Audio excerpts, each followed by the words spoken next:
My father did not sleep the night before the sentencing. I know because I sat across from him in the narrow anteroom off the delegation wing, and he spent those hours at a small table with a single sheet of paper and a pen, writing nothing, just looking at the paper. The pen stayed capped. Near dawn, he folded the sheet once, placed it in the breast pocket of his coat, and told me to find a seat in the observer's gallery before the doors opened. I was 24. I had come because he asked me to come, and because our family had a tradition of witnessing what we were not permitted to change. My grandfather had stood in the hall the day the Vethani Charter was signed and watched humanity get assigned 3 non-voting seats at the far end of the chamber. My mother had been in this same building, a different room, the morning the tribunal issued its first formal censure of Earth's independent trade agreements. Watching was our form of testimony. We showed up. We remembered. We did not look away. The chamber of the Vethani Tribunal was not large by galactic standards. 9 justices in gray ceremonial robes sat behind a curved bench of black stone raised 2 meters above the floor. The gallery wrapped around 3 walls, tiered and hushed, already full when I took my place. Below the bench, at a long table in the center of the floor, sat the human delegation, 11 people who had come to this station representing Earth's interests in the Outer Corridor Treaty talks. They had arrived expecting a procedural hearing. What they received at the 10th hour of the Galactic Standard Day was a formal charge: conspiracy to subvert galactic order, manipulation of treaty records, and conduct unbecoming recognized diplomatic partners. The charges were read by the tribunal's senior clerk in a voice carefully stripped of inflection. I had read the underlying documents the night before. The delegation had brought them to my father when the summons arrived. I am not a lawyer. I am not a diplomat.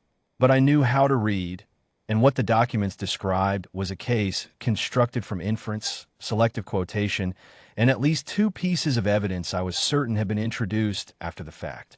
The kind of certainty you carry in your chest and cannot prove in a room where you are not permitted to speak. My father was seated at the center of the delegation table. He was 61 years old, gray at the temples, with the careful posture of a man who had spent 40 years learning to be still in rooms that wanted him to flinch. He had been Earth's senior envoy to the Outer Corridor for 11 of those years. He had negotiated the Hethric Compact, brokered the Salvine Transit Agreement, and once talked a regional fleet commander down from a blockade through 3 days of unbroken conversation. He was not a man who flinched. The charges took 40 minutes to read into the record. When the clerk finished, the lead justice, a figure called the Arbiter, a Vethani elder whose name translated roughly as still water before storm, leaned forward and asked the delegation whether it had anything to say before the panel retired to deliberate. The tribunal's protocol allowed for a statement of no more than 5 minutes. My father stood. He reached into his breast pocket and removed the folded sheet of paper. He unfolded it once. He looked at what was written there, and then he looked up at the Arbiter, and he read one name aloud into the chamber. Then he sat down. The name meant nothing to me. It sounded like an internal Vethani designation, a long, formal identifier of the kind their administrative class used to distinguish individuals within a lineage. I looked at the faces of the 9 justices and saw, in the seconds after my father sat, something passed through 2 of them. Not all 9. 2. A tightening at the jaw in one. A hand that moved toward a water glass and then did not touch it in another. The remaining 7 showed nothing or showed confusion, which is a different thing. The Arbiter called a recess of 1 hour. I went down to the anteroom where our delegation's legal attaché was waiting. She was a small woman named Dara, who had been with my father's staff for 9 years and who had the permanent expression of someone doing arithmetic in their head. I asked her whose name he had read. She looked at me for a moment and then said, "The 3rd justice from the left." I looked back through the door toward the chamber. The 3rd justice from the left was still at the bench. He had not moved. He was sitting with his hands flat on the black stone surface and his eyes directed at some point in the middle distance that was not the room he was in. I asked Dara what the name meant. She said it meant he had been paid. She said, "We have the transfer record, the intermediary, the correspondence, and a sworn statement from the intermediary who was offered immunity by two of the other justices who approached us privately 4 days ago when they began to understand what the arbiter intended. She said, "Your father has been sitting on this for 11 days. He wanted to give the tribunal the opportunity to withdraw the charges on its own. It did not withdraw them, so he read the name." I stood in that anteroom for a moment with the weight of what she had told me settling into me the way cold settles. Not all at once, but finding the gaps.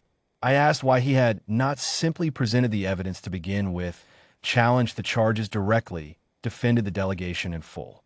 Dara looked at me with a patience that carried no condescension in it. She said, "Because that would have been a trial. What he wanted was a reckoning."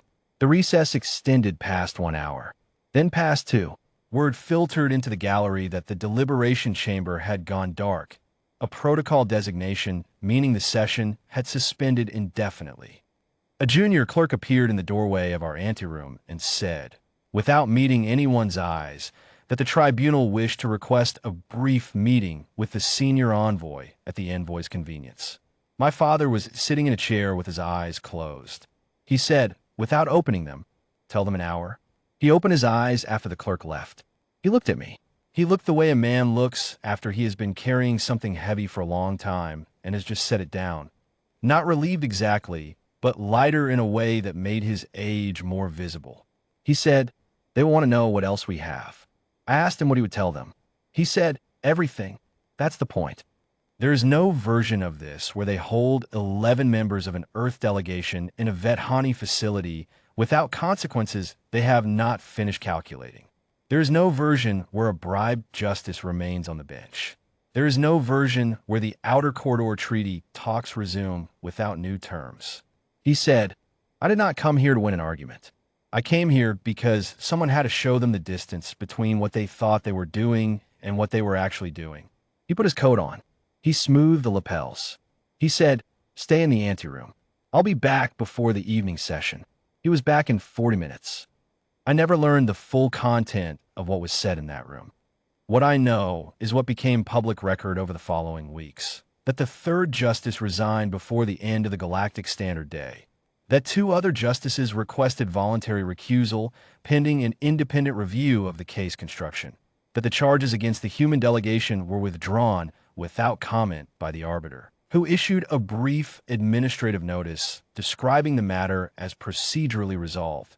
That the independent review, conducted by a panel requested, jointly by 4 Vethani administrative bodies who had apparently been waiting for exactly this kind of lever to use against the arbiter's faction, found irregularities in 7 of the tribunal's last 19 rulings.